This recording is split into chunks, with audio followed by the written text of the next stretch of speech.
Senator Slotkin. Thank you. Thanks for being here today. I'm new senator. I'm a former CIA officer and Pentagon official. I did 3 tours in Iraq alongside the military, and my specialty is Middle East terrorism and militias. So I feel deeply connected to the mission of protecting the homeland. And I think the thing that I struggle with is we're a nation of immigrants with a broken immigration system. It's literally working for no one. It works for no one, not employers, not our economy. I'm a northern border state, Michigan, so we know what an orderly, organized border looks like, right? We also know what it's like when all our CBP officers and Border Patrol are pulled off of our border to go serve down at the southern border. They know likey, like we do not like that. We like our cold climate. We don't like what's going on down there, right? And if we had the same situation, frankly, that Texas had with all these people coming over, Michiganders would lose their minds, right? So I am, in the House, I did more border legislation than any Michigander in the House, Democrat or Republican, because I feel passionately about it. The thing I feel also passionately about, though, is that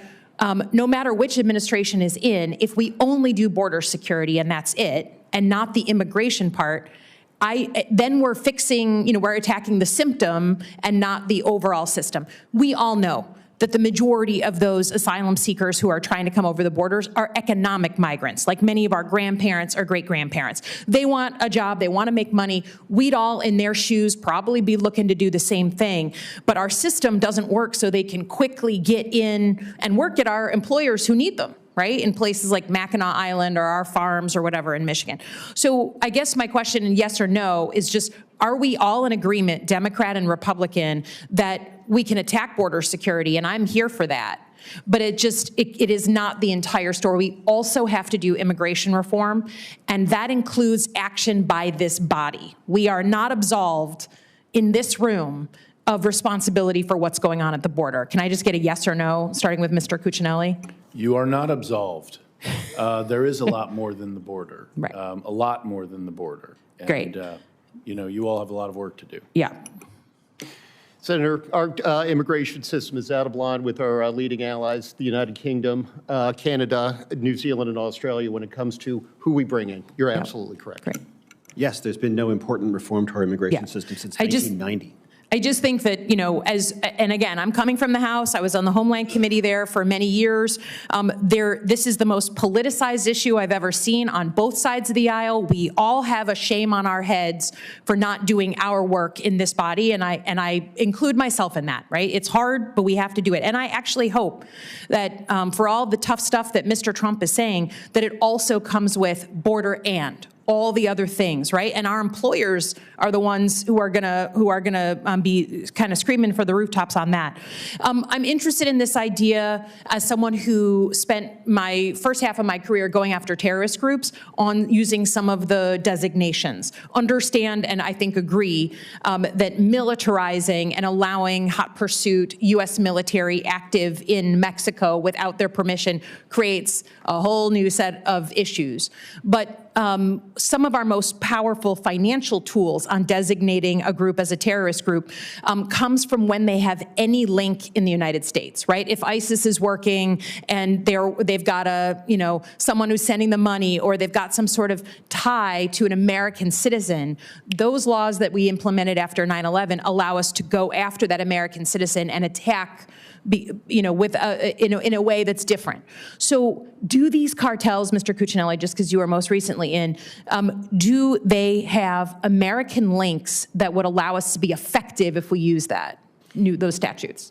They do have extensive American links. I mean, they're criminal networks by which they make money. There's 2 ways they make money, overwhelmingly, drug trafficking and human trafficking. And in recent years, human trafficking has probably rivaled the money they were making from drug trafficking.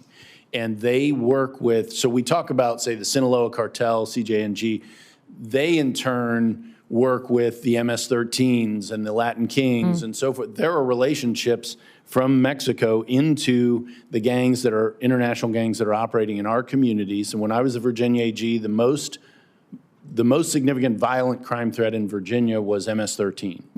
And, now we've seen Tren de Aragua sort of rival that in speed and violence. And, but they do have connections, but I wouldn't say they're necessarily connecting to American citizens. They're importing their allies through illegal immigration who are working with gangs. Mm-hmm. The exception to that is where there is a financing arrangement where people owe the cartels money after they arrive into the United States.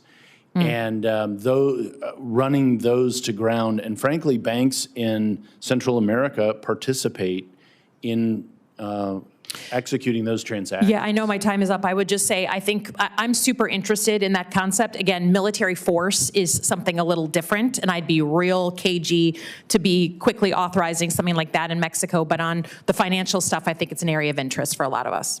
And since you're new, we're not going to institute the waterboarding that we often will do on. I wouldn't try Please. that with her.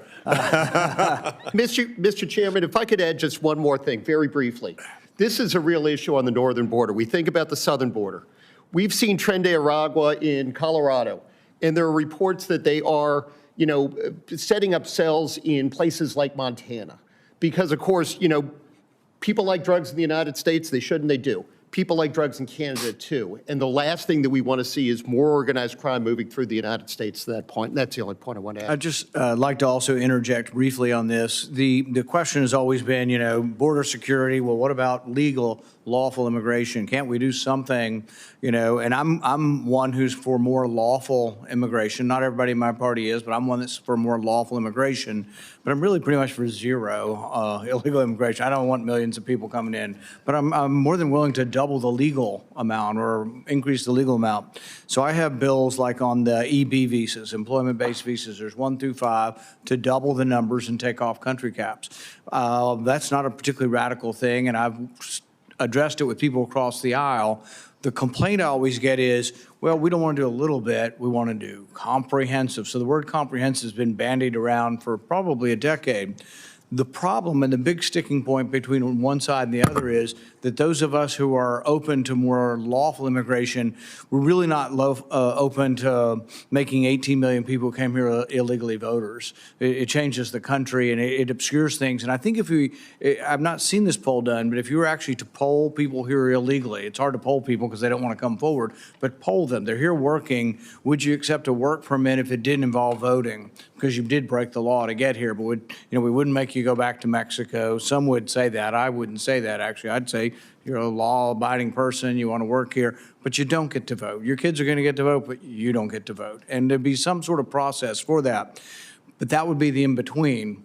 But most of the time, the debate devolves towards one side wants voting, pretty quick voting, and the other side says, well, we're not going to do that. So that sort of has held up any small or incremental. I've got an H-2A bill, there's H-2Bs, H-1Bs, all these things could be made a little better and even expand the numbers on, which some of us are for, but we never get there. And I think the impasse, at least in my opinion, is over the aspect of quick voting for people who came in illegally. That's just my opinion. Next is Senator Moreno. Well, thank you for being here. And I may say something that's never probably